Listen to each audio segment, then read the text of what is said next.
Africa does not need aid. It needs dignity. It needs factories, not pity. Thomas Sankara. In the sweltering heat of Ouagadougou, where the air carries both dust and revolution, a modern-day echo of an old voice stirs the continent. A $20 billion offer from Saudi Arabia, rejected. Just imagine, in Africa. Why would a country as poor as Burkina Faso, ravaged by terrorism and economic hardship, say no to such a massive sum? Why would Ibrahim Traoré, a young captain leading one of Africa's most fragile nations, walk away from what many would call a miracle lifeline? Because some offers are poisoned. And some leaders still believe Africa deserves better. This is not just a story about money, it is a story about memory, identity, sovereignty, and a painful history that Africa can no longer afford to repeat. It started with whispers. Then came confirmation. Saudi Arabia, known for using wealth as a geopolitical tool, quietly offered $20 billion in what appeared to be a development partnership for Burkina Faso. Infrastructure, roads, electricity grids, agricultural reform. On the surface, it seemed like a dream package. But beneath the wrapping paper lay the same old terms Africa has seen for decades: conditions, control, and quiet chains. Ibrahim Traoré didn't hesitate. He said no. And with that refusal, the continent felt a tremor. This was not just about Burkina Faso anymore. It was about Africa's soul. To understand the weight of this moment, we must walk back through time, back to the fiery voice of Africa's most fearless son, Thomas Sankara. In the early 1980s, Sankara stood before global leaders and said what no African president had dared to say publicly: debt is a cleverly managed reconquest of Africa, aimed at subjugating its growth and development. He refused aid from the IMF and World Bank, knowing that such money came with handcuffs. He slashed the government's luxury expenses, banned foreign-made official cars, and planted trees to combat desertification. Most importantly, he told the people that Africa could feed itself, clothe itself, and liberate itself, without begging. That spirit, long silenced by bullets and betrayals, now lives in Ibrahim Traoré. Why did Saudi Arabia offer the money? On paper, the offer looked harmless. But real power doesn't always scream, it whispers. Saudi Arabia, eager to expand its influence in Africa, has been eyeing the Sahel as both a strategic frontier and a resource bank. Burkina Faso, rich in gold and positioned in the heart of West Africa, is a prize for any geopolitical player. But Traoré's Burkina Faso is not the Burkina of yesterday. It is part of the alliance of Sahel states, alongside Mali and Niger, three countries that have rejected French neocolonialism and turned toward self-determination. The offer was not about help. It was about halting the momentum of African resistance. If Traoré had accepted the money, it could have opened the door to economic dependence, foreign military bases, and quiet diplomatic control, just like we've seen happen in dozens of African nations. What $20 billion could do? Let's not pretend the money wouldn't help.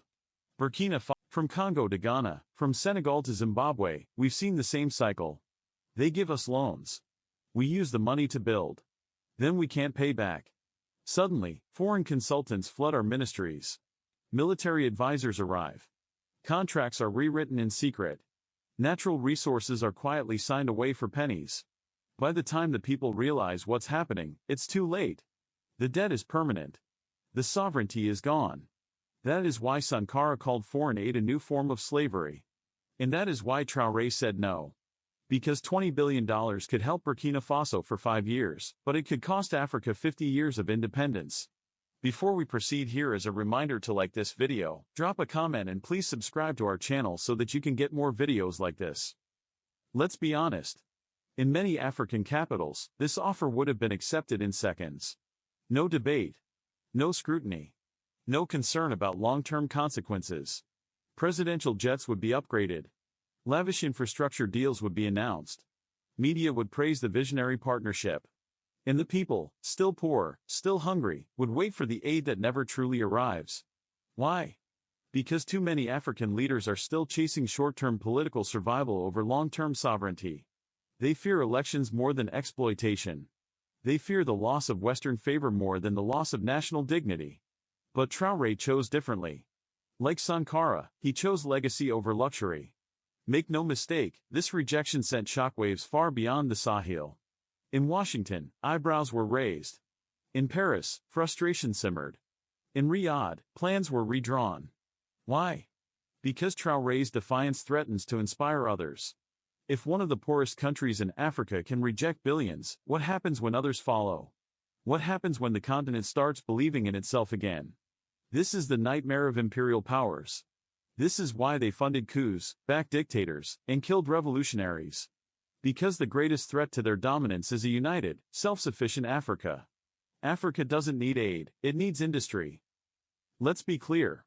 Africa is not poor. Africa is robbed. We have gold, diamonds, oil, uranium, cobalt, fertile land, and the youngest workforce in the world.